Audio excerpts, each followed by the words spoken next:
நீங்கள் பார்த்துக் கொண்டிருப்பது உங்கள் விஜய்.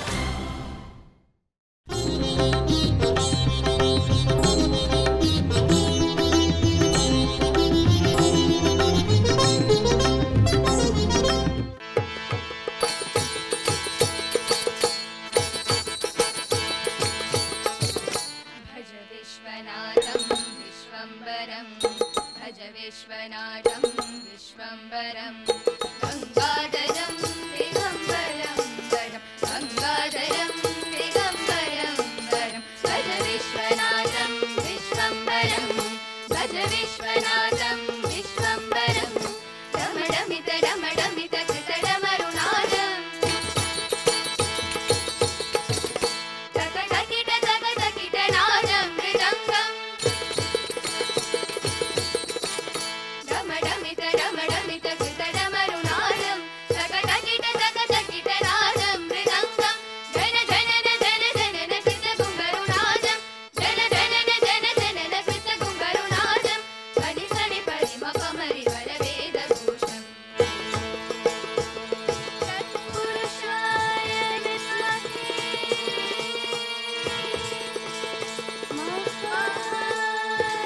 महादेवाय धीमहि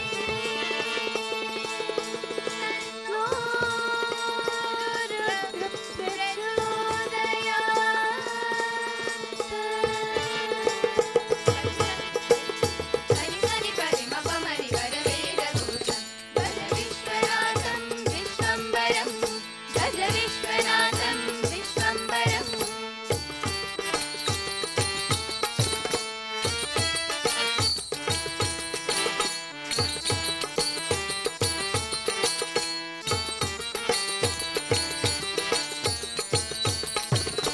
वामाङ्गरूढं वरशैलवासं भस्माङ्गदेहं रुद्राक्षमालं वामाङ्गरूढं वरशैलवासं भस्माङ्गदेहं रुद्राक्षमालं गौराङ्गश्रीरङ्गप्रज्वलितनेत्रं गौराङ्गश्रीरङ्गप्रज्वलितनेत्रं मुखगणपश्रीरञ्जितनागहारं मुखगणपश्रीरञ्जितनागहारं श्रीकृष्णदास दास जनप्रियं श्रीकृष्णदास दास जनप्रियं भज विश्वनाथं विश्वम्बरं भज विश्वनाथं विश्वम्बरं भज विश्वनाथं विश्वम्बरम् ॐ नमः शिवाय शिवाय नमः ॐ नमः शिवाय शिवाय नमः ॐ नमः शिवाय शिवाय नमः ॐ नमः शिवाय शिवाय नमः शिव शिव हर हर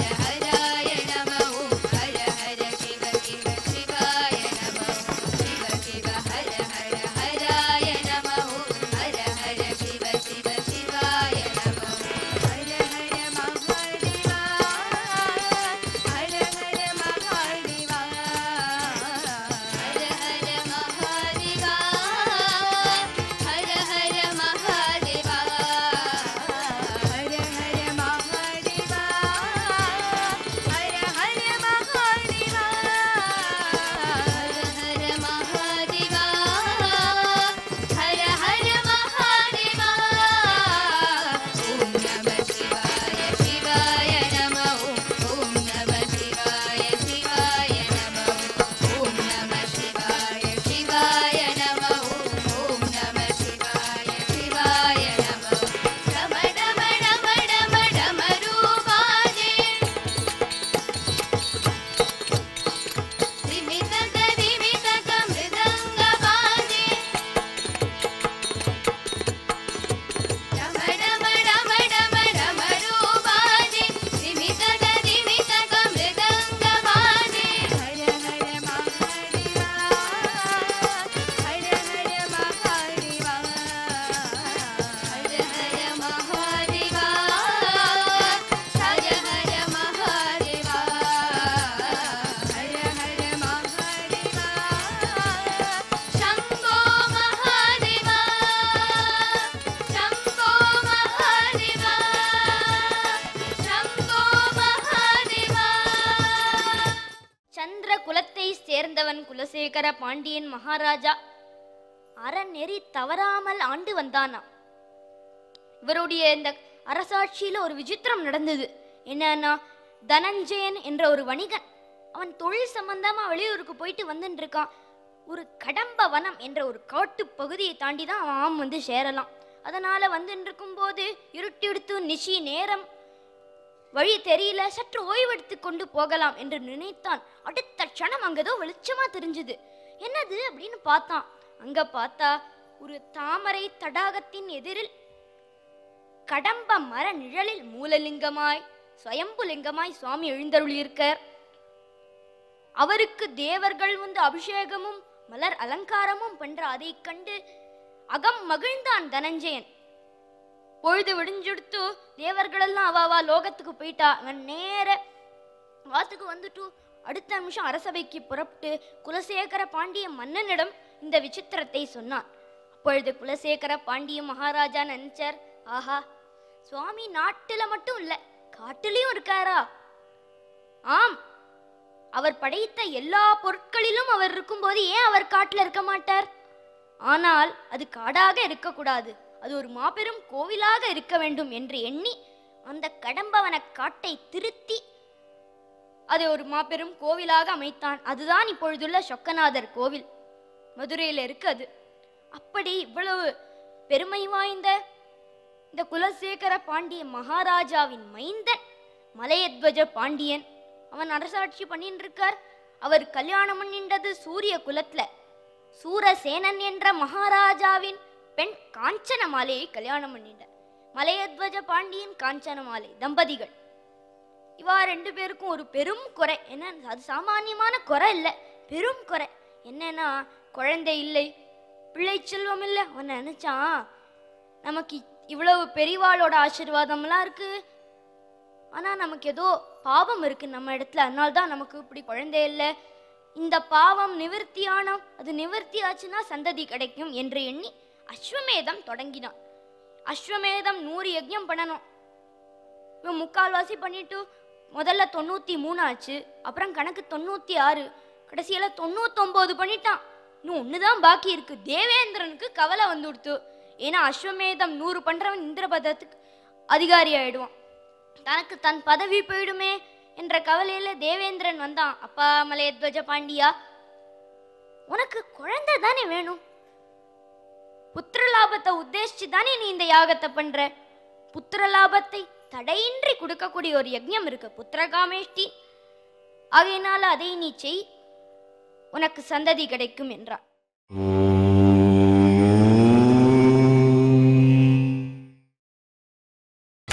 நீங்கள் பார்த்துக் கொண்டிருப்பது உங்கள் விஜய். தனக்கு தன் பதவி போயிடுமே என்ற கவலையில தேவேந்திரன் வந்தான். அப்பா மலையத்வஜ பாண்டியா, உனக்கு குழந்தை தானே வேணும், புத்திரலாபத்தை உத்தேசிச்சு தானே நீ இந்த யாகத்தை பண்ற. புத்திரலாபத்தை தடையின்றி கொடுக்கக்கூடிய ஒரு யஜ்ஞம் இருக்கு, புத்திரகாமேஷ்டி. ஆகையினால அதை நீ செய், உனக்கு சந்ததி கிடைக்கும் என்றார். தேவேந்திரன் தெரிவித்தவாறே மலையத்வஜ பாண்டியனும் புத்திரகாமேஷ்டிய ஆரம்பிச்சார். அக்னி பகவானுக்கு ரொம்ப சந்தோஷம். அப்படி ஜாலியா அப்படி எழும்பி வரார். ஒரு தாமரை குளத்துல அந்த தாமரை கொடியானது முளைத்து அந்த தாமரை மலர்ந்தது போல ஒரு கொடி முளைத்து மலர்ந்ததாம்.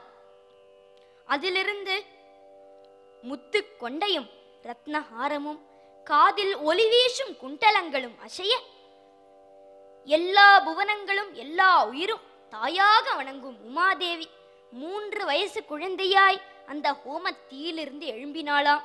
இன்னொரு விசேஷம் என்னன்னா, பெண் குழந்தை 3 வயசு உடையவளாய் கிளம்பியவள் 3 ஸ்தனம் உடையவளாய் எழுந்தாள். இதை கண்ட தேவர்களுக்கு ஒரே சந்தோஷம். எவ்வுலகமதி உலகேழு மகிழ்வைத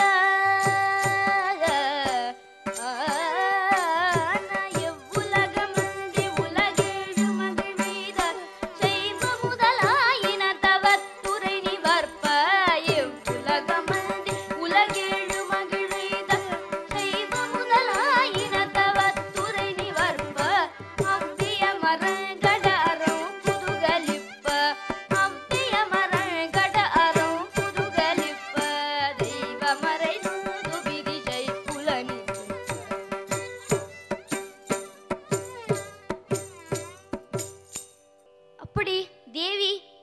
ஹோம குண்டத்திலேருந்து எழும்பி வந்த போது அவ பார்த்தா நூத்துக்கணக்கில் செலவு பண்ணி இந்த யாகத்தை நடத்தின்னு இருக்காரு அவ அப்பா.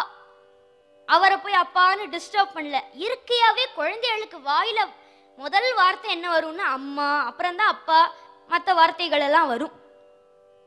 இப்ப காஞ்சனமாலையை பார்த்தா நேரா அம்மா அப்படின்னு காஞ்சனமாலையை நோக்கி ஓடினா. அந்த காஞ்சனமாலைக்கு ரொம்ப சந்தோஷம். அந்த குழந்தையை வாரி அணைச்சிண்டாளாம். மலையத்வஜ பாண்டியனுக்கு ஒரு புறம் சந்தோஷம், இன்னொரு பக்கம் கொஞ்சம் கவலை. இந்த யாகத்தின் பயனாக எனக்கு ஒரு மகன் பிறப்பான்னு நினைச்சேன். ஆனா இது பொன் குழந்தையா போயிடுத்து. ஆனா குழந்தை ரொம்ப அழகா இருக்கா, பார்க்க பார்க்க ஆனந்தம் பெருகிறது. ஆனா இப்படி ஒரு விசித்திரமான அமைப்போடு வந்திருக்காளே, பரமேஸ்வரா, கைலாசநாதா, சிவபதே என்று அப்படி மனசு உருகி அப்படி வேண்டினானாம் சுவாமியே. விண்ணிலிருந்து ஒரு மங்களகரமான ஒரு ஓசை வந்தது, ஒரு ஒலி. இப்பவுமே ஒசந்த சொல்லலாம் ஒசரக்கேந்தான் வரும், தாழ்மையான சொல்லலாம் தான் அக்கம் பக்கத்துல இருக்கிறவா கிட்டேருந்து வரும். ஷோ பொண்ணாடி பாவம், இதை இவ ரொம்ப கஷ்டப்படுற மாதிரி அவ ரொம்ப பரிதாபப்படுவா.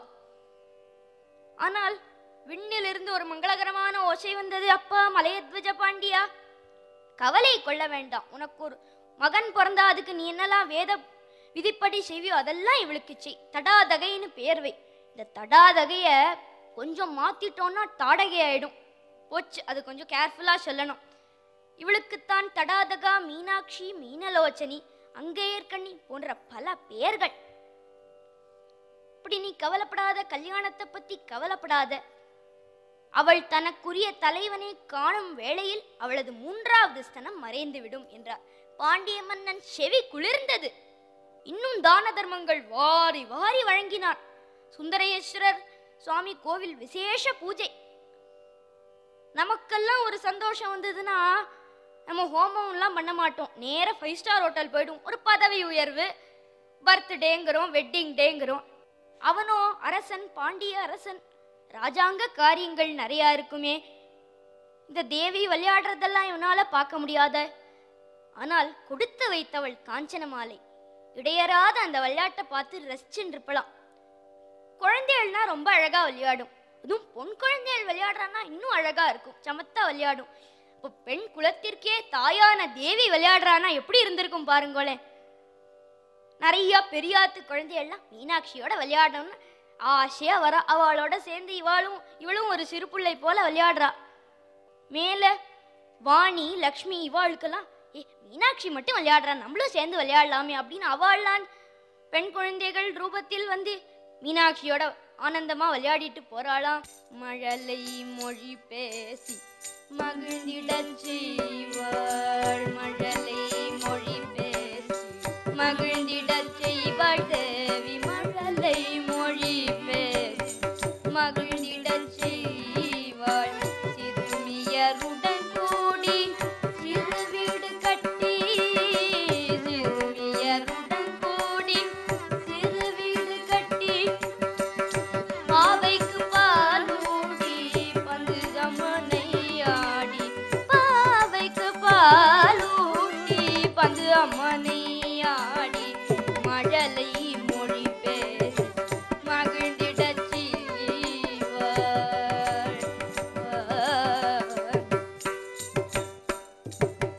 சீரார் பவழங்கால் முத்தம் கயிறாக, சீரார் பவழும் கால் முத்தம் கயிறாக, ஏறாரும் பொற்பலகை எரியினிதமர்ந்து, சீரார்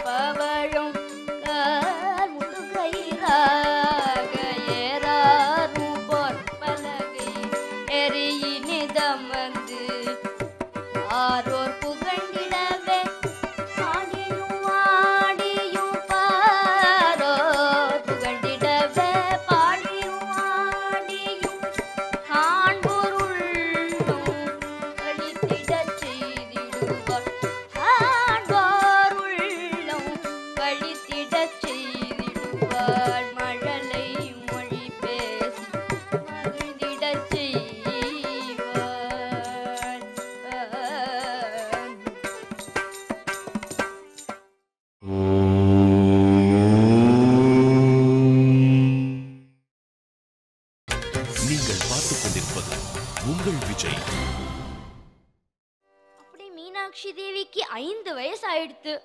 உடனே அவ அப்பா அவளை பாடசாலைக்கு அனுப்பினார். கலை பயிலத் தொடங்கினாள். வேத சாஸ்திரம் அனைத்தையும் கற்றாள். வில், வாழ், ஈட்டி, யானை ஏற்றம், குதிரை ஏற்றம் முதலான படை தொழில்களையும் கற்றாளாம் மீனாட்சி தேவி. அவளுக்கு ஒரு முகூர்த்த நாளாக பார்த்து மலையத்வஜ பாண்டியன் பட்டாபிஷேகத்தை பண்ணிட்டான். தனது ரத்ன மகுடத்தை சிரசில் சூட்டினான். கழுத்தில் வேப்ப மாலை அணிந்தாள். கரத்தில் செங்கோல் செலுத்தினான். மீனாட்சி தேவி கண்ணை திறந்தா. கண்ணை திறந்து பார்த்தா இந்த உலகம் தெரியறது. ஒரு பெரிய ராஜசபை, மந்திரிகள், சேனாதிபதிகள் எல்லாரும் உட்கார்ந்துட்டு இருக்கா. கண்ணை மூடினானா இந்த உலகத்தை படைச்சவன் தெரியறான், பரமேஸ்வரன் தெரியறான். நம்ம ஆத்துல எல்லாம் நம்ம ஆத்து மாமாவுக்கு கார்த்தால எழுந்து கண்ணை மூடினா அவ ஆத்து மாமி தான் தெரியவா. ஏன்னா மாமி தானே காப்பி கொண்டு வந்து தரா.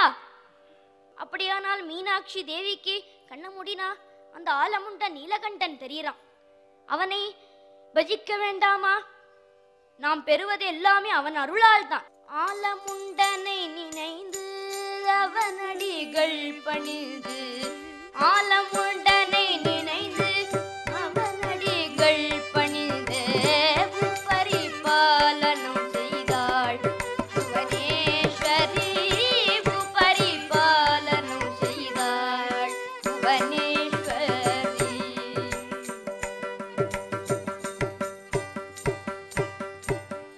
தாபமில்லாமல் எவர்க்கும் துயர்களை மாற்றி, தாபமில்லாமல் எவர்க்கும் துயர்களை மாற்றி, தன்னுயிர் போலவே மண்ணுயிர் காப்பாற்றியே, தன்னுயிர் போலவே மண்ணுயிர் காப்பாற்றியே பரிபாலனம் செய்தாள் புவனேஸ்வரி. பரிபாலனம் செய்தாள் புவனேஸ்வரி.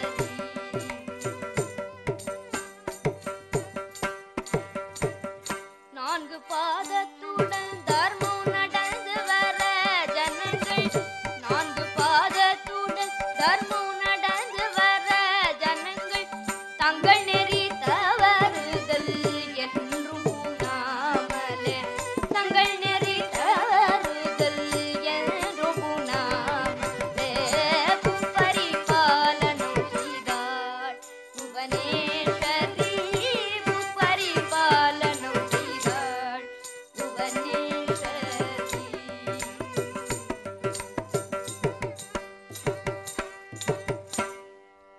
அப்படி மீனாட்சி தேவியின் அரசாட்சியில் யாரு நிதி மந்திரினா ஸ்ரீயம் அகில தனாகரேஷு ஸ்ரீதேவி நிறைஞ்சிருக்கா.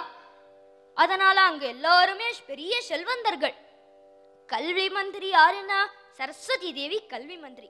அதனால யாருமே படிக்காதவா கிடையாது, இலிட்ரேட்ஸ் கிடையாது அந்த ஊர்ல. உணவு மந்திரி யாருன்னா மகானசே அன்னபூர்ணா, அன்னபூர்ணி உணவு மந்திரி. அதனால உணவுக்கு பஞ்சமே இல்லை. ராணுவ மந்திரி கூட ஒரு பொண்ணுதான், வீரலட்சுமி. யானைகளிடத்திலையும் குதிரைகளிடத்திலையும் வீரலட்சுமி விசேஷமா இருக்கா.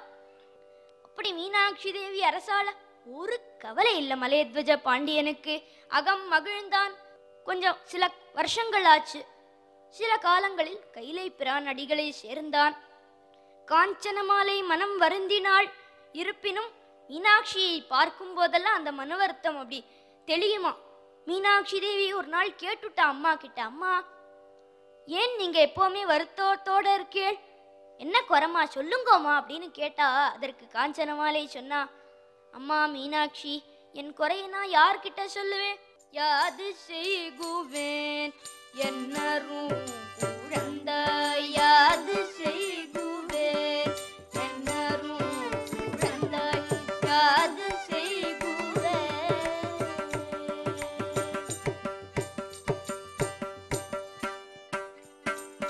நான் என்ன பண்ணுவேன்,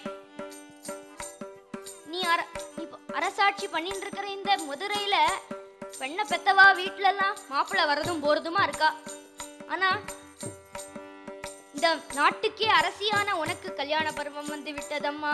மாது யௌவனம் கழ்நயல் மனமும், மாது யௌவனம் கழ்நயல் மனமும் வாடி வருதா வரமதை காண பாடி வருந்தாமல் வரமதை காண யாது செய்குவே.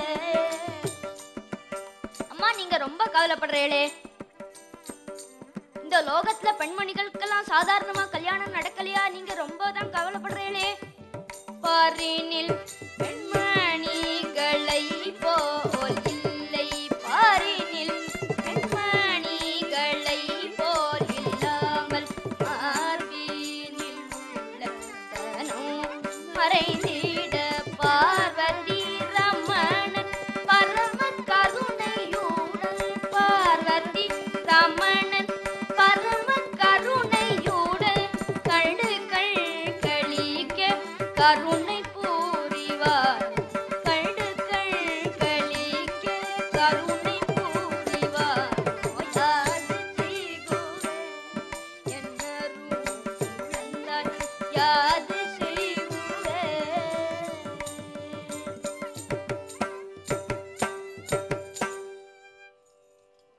அப்படி மீனாட்சி தேவி கிட்ட காஞ்சனமால ரொம்ப வருத்தப்பட்டுண்டா.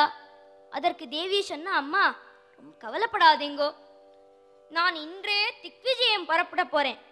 திக்விஜயம் செய்து வெற்றி பெற்று வருகிறேன், நீங்கள் மன நிறைவுடன் இருங்கள் என்று காஞ்சனமாலையின் ஆசீர்வாதத்தை பெற்ற மீனாட்சி தேவி அன்றே திக்விஜயத்துக்கு புறப்பட்டுட்டா.